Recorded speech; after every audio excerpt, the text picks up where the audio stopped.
If they do not, future attacks will be far greater and a lot easier.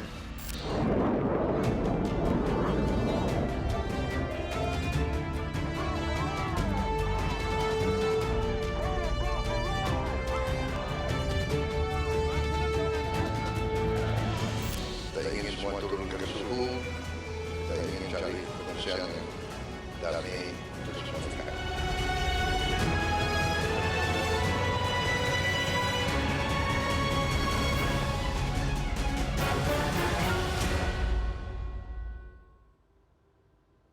Terima kasih Anda masih bersama kami di Prime Plus dan pada segmen kali ini saya akan mengajak Anda untuk berdialog bagaimana terkait dengan positioning Indonesia di tengah perang Iran-Israel dengan 4 orang narasumber yang sudah ada di studio CNN Indonesia. Saya akan sapa terlebih dahulu yang pertama Direktur Perlindungan WNI Kementerian Luar Negeri Yuda Nugraha. Pak Yuda, selamat malam. Selamat malam Mas Bram. Terima kasih sudah berkenan hadir. Kemudian narasumber berikutnya tenaga ahli utama Kantor Komunikasi Kepresidenan Bidang Ekonomi Fitra Faisal. Mas Fitra, selamat malam. Selamat malam Mas Bram. Terima kasih. Dan berikutnya adalah Guru Besar Hukum Internasional UI Hikmahanto Yuwono. Prof. Selamat malam. Selamat malam, Mas Bram. Terima kasih. Dan yang terakhir peneliti senior Drone Emprit Yan Kurniawan. Mas Yan, selamat malam. Selamat malam Mas Bram. Terima kasih, luar biasa. Saya ke Pak Yuda terlebih dahulu. Tentu kekhawatiran kita semua terkait dengan bagaimana nasib WNI di dua negara, terutama di kota Teheran, di Tel Aviv begitu. Sejauh ini proses evakuasinya seperti apa? Saya ingat minggu lalu kita pernah berdialog, Anda mengatakan kalau tidak salah 363 yang ada di Iran secara keseluruhan begitu. Update-nya bagaimana Pak? Ya, 386 warga negara kita yang ada di Iran. Jadi pasca Bapak Menteri Luar Negeri menetapkan status siaga 1, kita melakukan langkah-langkah evakuasi.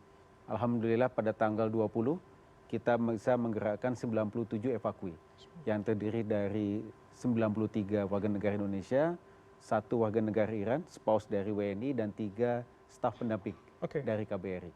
Mereka semua kita evakuasi melalui jalan darat dari kota Teheran menuju ke kota Astara, ini kota perbatasan dengan Azerbaijan, kemudian KBRI Baku bantu menjemput di perbatasan dan saat ini mereka semua sudah ada di kota Baku dengan aman. Dan insya Allah sore hari ini waktu Baku mereka akan diterbangkan secara bertahap ke Indonesia. Boleh saya tanyakan lagi lebih dalam. Artinya 97 dari 380 sekian itu? 386. 380, artinya masih ada sekitar 290 Pak? Betul.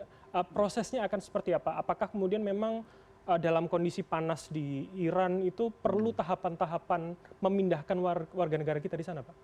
Jadi memang sesuai dengan Undang-Undang 37 tahun 99, kewajiban negara adalah mengevakuasi warganya dari situasi berbahaya ke situasi yang aman.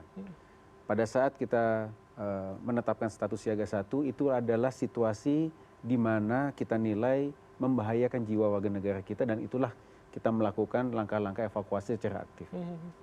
Kami sudah melakukan town hall meeting dengan para WNI yang ada di sana, memang tidak banyak yang berminat untuk dievakuasi. Jadi hanya 97 itu.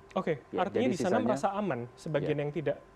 Jadi mayoritas warga negara kita adalah mahasiswa dan pelajar yang ada di kota Qom. Jadi pada saat kami berdialog dengan mereka, mereka merasa masih aman.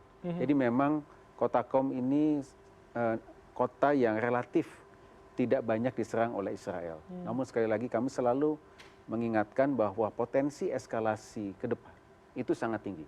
Apalagi pasca serangan Amerika Serikat ke 3 situs nuklir yang ada di Iran. Oleh karena itu kami sangat menghimbau agar warga negara kita bersedia untuk dievakuasi keluar Iran. Jadi artinya masih ada pemantauan dari KBRI Teheran maupun KJRI yang ada di sana, Pak? Masih. Jadi KBRI Teheran masih fully operasional sehingga saat ini ada 2 warga negara lagi yang sudah ada di shelter KBRI. Kita akan upayakan evakuasi gelombang kedua. Tapi untuk warga negara yang lain, kembali kami sangat menghimbau agar mereka mau dievakuasi. Artinya 290 masih dalam monitoring dan semua dalam kondisi aman, begitu ya? Pak Yuda, saya ke Prof. Victor terlebih dahulu. Prof. Dalam hukum internasional begitu ya, sebetulnya evakuasi warga negara asing untuk negara tersebut itu bagaimana? Apakah ada jaminan keamanan gitu? Ya, yang pasti adalah sebelum meledaknya perang, tentu masih bisa dilakukan. Yang akan merepotkan itu kalau sudah ada pasukan darat. Sekarang ini kan masih serangan-serangan begitu via ya? udara. Ya, jadi kalau misalnya sudah mulai pasukan darat, siapa yang menguasai wilayah mana, nah itu akan menjadi suatu kerepotan. Jadi seperti tadi Pak Yuda sampaikan bahwa pemerintah Indonesia menghimbau jangan sampai masalah ini sampai pada titik yang tidak terkendali, sehingga ketika mereka ingin keluar itu akan sulit. Sekarang saja misalnya kalau di Israel saya lihat mungkin memang di Tel Aviv ya, karena serangan itu ditujukan ke sana, itu banyak warga negara asing yang dia tidak diberikan kesempatan untuk masuk bunker. Ya, jadi mengutamakan warga negara sendiri. Nah, sekarang kalau misalnya itu terjadi bagi warga negara kita, itu kan akan merepotkan.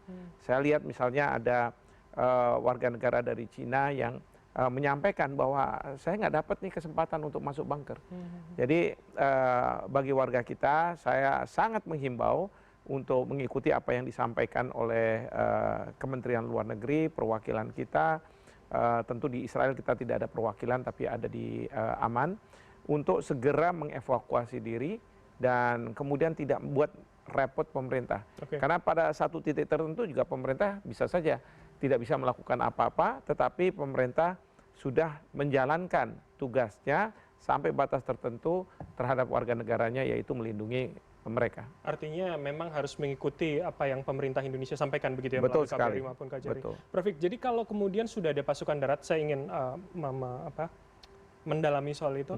Ketika sudah ada pasukan darat, eskalasi meningkat, artinya tidak ada hukum yang juga melindungi warga negara asing yang ada di negara tersebut, Prof. Ya, tentu tetap akan ada, karena yang berlaku nanti adalah hukum humaniter. Nah, dalam konteks hukum humaniter tentu mereka-mereka yang sipil itu tidak boleh menjadi target. Bahkan instalasi-instalasi sipil, warisan-warisan dunia itu juga tidak boleh menjadi target. Tapi permasalahannya kalau saya melihat apa yang terjadi di Gaza, itu kan juga warga sipil yang kena. Ya kan? Jadi keganasan perang ini terkadang bisa melebihi apa yang diatur di dalam hukum internasional. Nah, oleh karena itu kita tidak boleh menganggap ini sebagai sesuatu yang ringan dan pasti kita akan tidak terkena sasaran.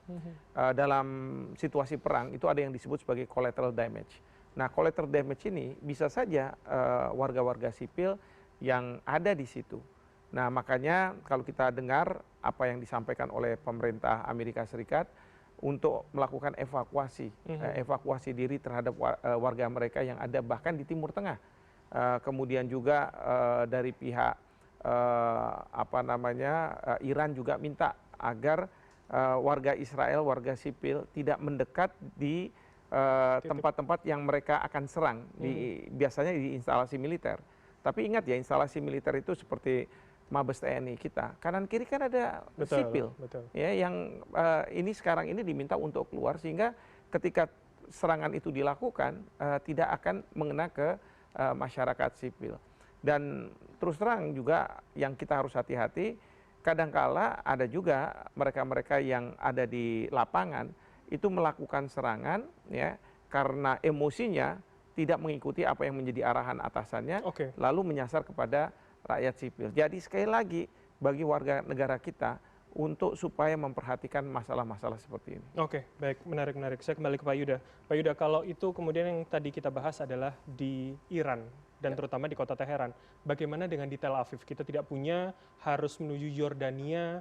Komunikasinya seperti apa untuk perlindungan WNI, Pak? Ya. Berdasarkan data KBRI Aman, ada 194 warga negara kita yang tercatat tinggal di wilayah Israel. Mayoritas itu ada di kota Rafah, dia di selatan, bagian selatan Israel. Mereka ini adalah peserta magang pertanian yang ada di sana. Dari komunikasi yang sudah kita lakukan, bahkan sebetulnya KBRI Aman itu sudah menetapkan status siaga 1 itu sejak tahun 2023 pada saat perang Gaza, Gaza seperti itu. Namun memang minat masyarakat terbatas. Sejak tanggal 13 Juni kemarin ketika Israel menyerang Iran, ada 4 warga negara kita yang minta dievakuasi dan itu sudah kita lakukan proses evakuasi jalan darat menuju ke Yordania melalui Jordan River Border Crossing. Saat ini mereka sudah ada di Aman dan insya Allah hari ini juga akan kita terbangkan ke Jakarta. Oke, jadi titiknya adalah kedutaan-kedutaan besar yang paling dekat dengan kota dan negara tersebut ya, baik Iran maupun Israel begitu ya Pak? Iya, betul. Oke, Bapak bisa menggambarkan sebetulnya bagaimana secara teknis, apakah kemudian ketika dari satu kota, anggaplah Tel Aviv ke Aman begitu, seberapa pengamanan itu bisa dilakukan untuk WNI begitu, Pak Yuda? Jadi tentu tadi sebagaimana disampaikan oleh Prof. Ini adalah non-combatant evacuation operation, di mana harusnya tidak menjadi sasaran. Betul. Ya. Oleh karena itu berbagai macam komunikasi juga kita lakukan, termasuk pada saat kita menggerakkan warga kita dari Teheran menuju ke Astara dan juga menuju ke Baku, kita berkoordinasi dengan berbagai macam pihak bahwa ini ada proses evakuasi dan jangan menjadi collateral damage yang tadi disampaikan. Itu upaya-upaya yang kita lakukan untuk memastikan kelancaran dan juga keamanan proses evakuasi. Oke, Pak Yuda, batasnya akan di mana, Pak? Ketika para WNI yang mengaku aman, merasa tidak perlu harus dievakuasi, negara menilai ini sudah harus dipindahkan. Kapan, baik di Iran maupun Israel begitu, Pak Yuda? Sekarang saatnya. Oke. Ketika kita sudah menetapkan status siaga 1, maka itu sudah dalam assessment kita, situasinya membahayakan jiwa. Tapi tentunya kita tidak menunggu perang besar terjadi di sana. Sehingga akan sulit bagi kita untuk melakukan proses evakuasi yang aman. Jadi kuncinya adalah evakuasi yang aman. Kita perlu safe corridor untuk bisa menggerakkan warga negara kita. Artinya batasannya himbauan atau kemudian ya bisa lebih keras lagi pada para WNI ya harus keluar dari wilayah negara itu? Untuk proses evakuasi diatur melalui Undang-Undang 37 tahun 99 mengenai hubungan luar negeri, memang di situ diatur kewajiban negara untuk melakukan evakuasi warganya, namun sifatnya memang voluntary. Jadi kita memang tidak bisa memaksa warga negara kita untuk ikut evakuasi dan tidak ada sanksinya. Oke, baik. Jadi hanya himbauan ya. Betul. Hanya tadi sebagaimana disampaikan Prof. Kami selalu sampaikan bahwa ada resiko ketika warga negara kita memilih untuk tetap tinggal. Karena ketika situasinya sudah sangat berbahaya, kemampuan perwakilan RI untuk bisa melakukan langkah-langkah evakuasi dengan aman itu mungkin akan sangat terbatas. Oke. Termasuk WNI yang sudah berkeluarga di sana, punya anak, istri, pasangan orang lokal baik di Iran maupun Israel begitu, Pak Yuda? Nah, sebetulnya dalam proses evakuasi kita mengevakuasi nuclear family. Oke. Ya, sebagai contohnya tadi ya, ini kan ada laki-laki warga negara Indonesia beristrikan warga negara Iran, kita ikut evakuasi dan itu memang kita fasilitasi. Kita tidak memisahkan keluarga inti. Oke, jadi memang aturannya akan satu keluarga, bapak, ibu, dan anak ya, kalau definisi keluarga nuklir begitu ya? Betul. Oke, Pak Yuda, saya ingin ke Prof. Kita akan bergeser sedikit bahasannya, saya ingin melihat bagaimana potensi eskalasi ke depan. Amerika sudah ikut turut campur, kami mencatat ada beberapa komentar dari beberapa negara lain. Cina mengutuk keras, kemudian kepala diplomat Uni Eropa mendesak semua pihak untuk mundur, Sekjen PBB Antonio Guterres mengatakan serangan Amerika dapat membuat dunia tidak stabil. Kita membaca akan lurus ke arah sana, atau kemudian masih ada potensi kita sebetulnya mendinginkan suasana, Prof? Ya, sebenarnya kalau mendinginkan suasana, saya melihat sekarang ini Presiden Trump mengatakan bahwa beliau menawarkan agar ada proses diplomasi dengan Iran dalam jangka waktu 2 minggu ke depan.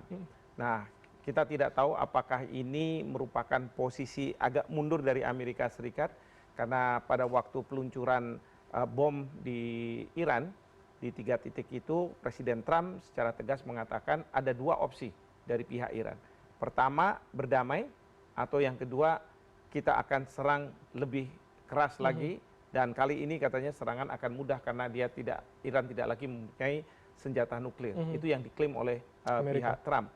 Tapi kita tahu sekarang ini di Amerika Serikat ada demo-demo. Tadi kan sudah diberitakan. Konstituen dalam negeri. Yang Trump sebenarnya juga khawatir. Apakah tindakan yang dia lakukan ini sudah tepat atau tidak? Karena apa? Di dalam negeri ada keinginan bahwa Trump ini harus diturunkan dengan mengatakan bahwa Trump melakukan serangan ke Iran itu tanpa persetujuan dari Kongres. Nah, sementara dari luar negeri ini ada 3 kelompok sebenarnya. Pertama, kelompok yang mendukung apa yang dilakukan oleh Trump, seperti saya lihat Inggris. Lalu kemudian ada negara-negara yang mengutuk tindakan dari Trump, termasuk di situ ada Cina, mungkin juga Rusia, dan kemudian juga ada negara-negara di Amerika Latin yang mengatakan bahwa ini bertentangan dengan pasal 2 ayat 4 Piagam PBB, bahwa negara itu harus menahan diri untuk menggunakan kekerasan atau ancaman kekerasan ke wilayah teritorial negara lain. Nah, sekarang ini kan Trump mengatakan bahwa tapi kan di sana ada dugaan senjata nuklir. Iya, kalau misalnya memang ada. Ingat pada waktu Presiden Bush Junior masuk ke Irak, itu kan juga dasarnya kayak begitu. Senjata ternyata tidak ada pemusnah massal. Nah, orang kan akan bertanya apa benar atau tidak. Maka bagi negara-negara yang mengutuk, wajar kalau mereka mengatakan bahwa ini merupakan suatu tindakan yang ilegal dari Amerika Serikat, apalagi dia tidak mengajak negara-negara lain. Pada masa Bush, pada waktu masuk ke Irak, mereka membentuk apa yang disebut sebagai multinational forces. Sekarang ini Amerika Serikat sendiri. Nah, kemudian ada juga negara... Itu bisa kita anggap sebagai plus minus hal yang baik, atau sebetulnya itu lebih berbahaya ketika dia tidak membuat multinational forces tadi, Prof? Ya, artinya tindakan Amerika bisa dipersepsikan sebagai tindakan agresi. Selama ini Amerika Serikat pendekatannya adalah multilateralism. Jadi kalau dia mau melakukan serangan, dia harus mendapatkan dukungan dari negara-negara lain. Sehingga tidak menganggap bahwa ini merupakan suatu perang agresi satu negara terhadap negara lain. Nah, ini yang dilakukan justru sama Trump. Dan tadi saya mau mengatakan ada yang di tengah-tengah. Nah, sementara ini kita masih di tengah-tengah. Kita mengatakan bahwa secara umum bahwa tindakan agresi itu tidak dibenarkan menurut hukum internasional. Kemungkinan besar pasal 2 ayat 4 Piagam PBB. Tetapi tidak mencantumkan siapa itu. Nah, ini ya mungkin dengan anggapan bahwa semua orang akan tahu.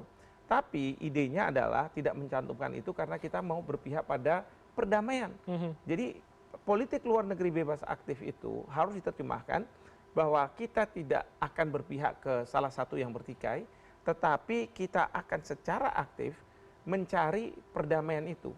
Nah, di sini saya usulkan kepada pemerintah agar kita berkoalisi dengan negara-negara yang berpihak pada perdamaian.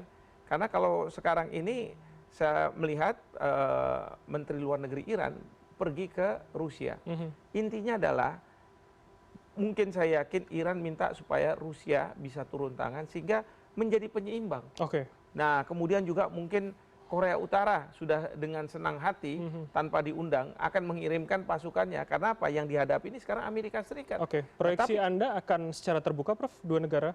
Ya, kalau misalnya pada posisi sekarang Iran itu dalam posisi yang agak lebih tinggi. Karena apa? Sekarang Iran dalam posisi akan menyerang Amerika Serikat. Pertanyaannya, serangan seperti apa? Itu yang kita khawatirkan. Apakah serangan terhadap kapal-kapal induk Amerika Serikat, ataukah serangan terhadap Israel, sehingga karena kalau misalnya menyerang Amerika Serikat terlalu jauh, sehingga yang paling mungkin adalah Israel, atau yang kita khawatirkan, dunia khawatirkan adalah serangan-serangan yang sifatnya intelijen, yang kemudian sporadis di mana-mana terhadap kepentingan Amerika Serikat. Bahkan yang paling ditakutkan adalah ada individu atau kelompok-kelompok individu yang berpihak pada Iran, bersimpati pada Iran, lalu melakukan tindakannya sendiri. Maksud Anda kelompok non-negara ini? Non-negara. Orang mungkin dulu menganggapnya sebagai terorisme. Jadi pertanyaan kita adalah, apakah Presiden Trump sudah memikirkan sejauh ini? Ya, apakah dia beranggapan bahwa dengan diserangnya 3 titik yang dilakukan oleh Amerika Serikat akan menyelesaikan semua ini? Jawaban saya sebenarnya tidak. Sekarang justru kita berharap bahwa rakyat Amerika Serikatlah yang akan menentukan masa depan dari Trump. Dan kalau misalnya rakyat Amerika mengatakan harus turun, mungkin dunia akan lebih baik. Jadi remnya sebetulnya adalah masyarakat Amerika sendiri. Betul sekali. Politik dalam negerinya. Saya ke Mas Fitra terlebih dahulu.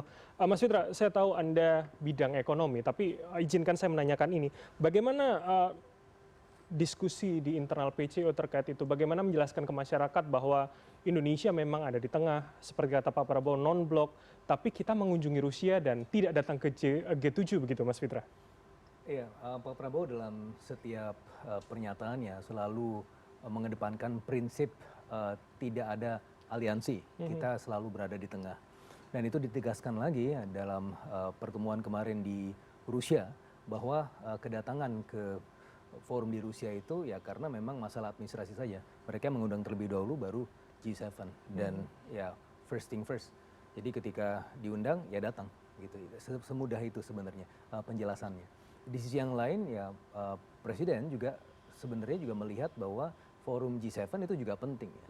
Dan tapi permasalahannya adalah masalah constraint waktu dan juga tempat. Itu hanya sesederhana itu sebenarnya. Jadi masyarakat seharusnya tidak kemudian meragukan positioning pemerintah mewakili Indonesia begitu ya? Betul, betul. Dan itu ditegaskan kembali dalam pidato beliau ya, di forum tersebut bahwa ya ketika saya diundang ke sini ya karena memang undangannya datang terlebih dahulu, baru kemudian G7 datang. Sepertinya kemudian. itu yang sangat digarisbawahi secara tebal begitu oleh Presiden saat itu ya.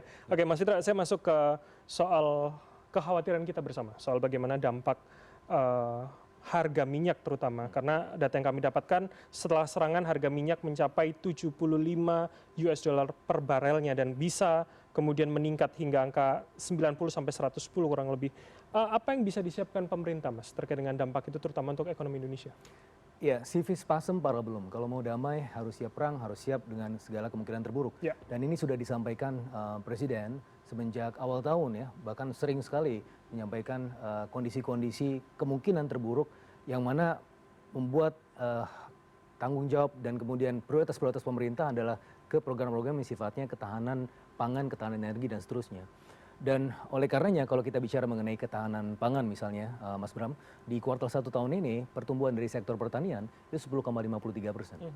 Sehingga pada akhirnya kita bisa melihat refleksi dari proses ketahanan pangan tersebut di angka inflasi year on year yang terbaru 1,6%. Dan itu di bawah target pemerintah bahkan ya. Dengan demikian maka ini menjadi satu faktor mitigasi untuk kejadian-kejadian yang di luar rencana. Salah satunya adalah kejadian-kejadian internasional seperti ini. Dan tentunya intervensi fiskal juga merupakan salah satu bagian dari rencana. Itu tadi dari sisi produktif atau kapasitas produktif.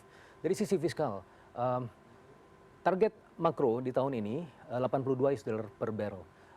West Texas Intermediate 75 US dollar per barrel. Kemarin Brent bahkan sudah menyentuh 80 US dollar per barrel. Tapi trajektorinya ketika kita melihat semakin ke depan ya beberapa hari ke belakang, itu trajektorinya bukan meningkat malah turun ya. Jadi karena memang ada kecenderungan di market juga melihat ada kecenderungan deeskalasi.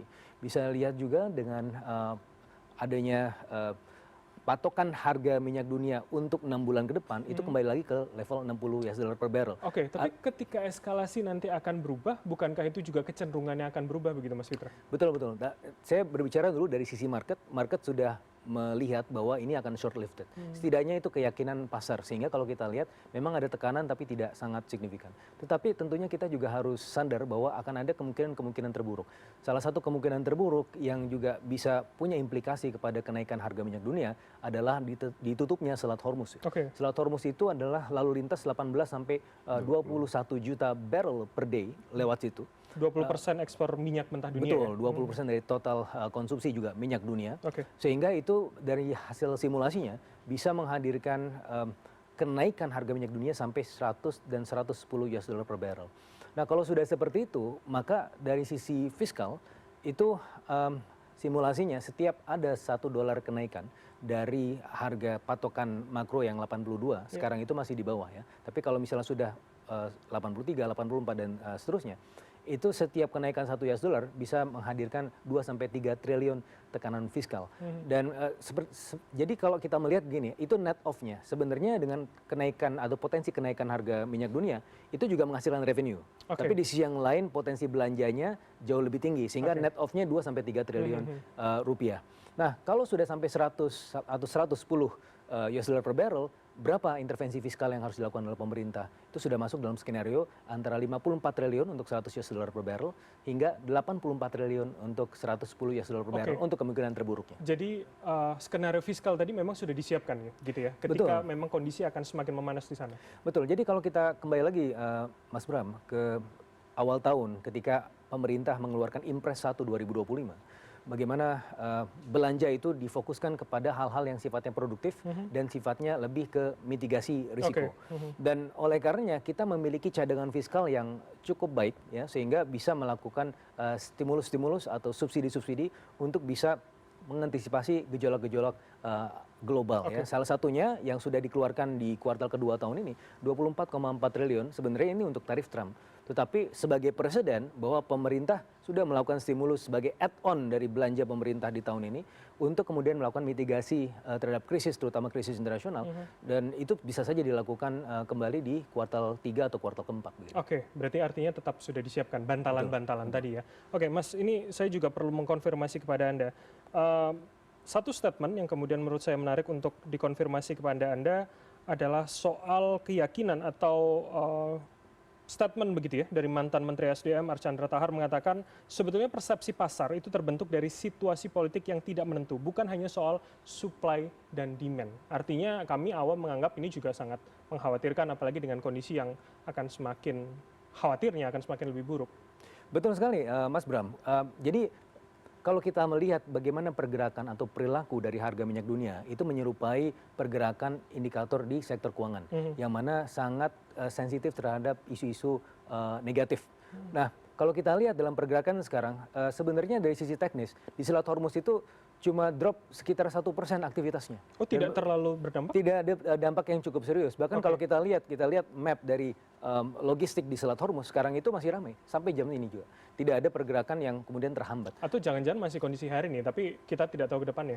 Ya betul, kan ada kemungkinan-kemungkinan yang buruk. Nah, kemungkinan-kemungkinan buruk ini kan belum terrealisasi. Itu sudah memicu kekhawatiran dan pada akhirnya memicu antisipasi liar. Oleh karena kita bisa melihat refleksinya di harga minyak dunia. Meskipun secara teknis belum ada hal yang sangat mengconstrain ya, baik itu dari sisi supply, dari sisi logistik, demand-nya juga sebenarnya masih belum terlalu berubah. Tetapi kalau kita lihat dalam 2 minggu bergerak dari $64 per barrel untuk Brent itu menjadi bahkan sempat menjadi $80 per barrel. Nah, begitu juga ketika ada sentimen positif, ketika kita melihat ada kecenderungan deeskalasi, market juga melihat bahwa oh ini berarti harga minyak dunia harus kembali turun. Dan itulah yang terjadi ketika sempat menyentuh 80, sekarang 78 lagi. Bahkan kalau saya tadi sempat mencuplik data 6 bulan ke depan, itu sudah kembali lagi ke $64 per barrel. Nah, makanya saya melihat bahwa market sudah mulai memprice in ada faktor deeskalasi ya di kondisi geopolitik terkini.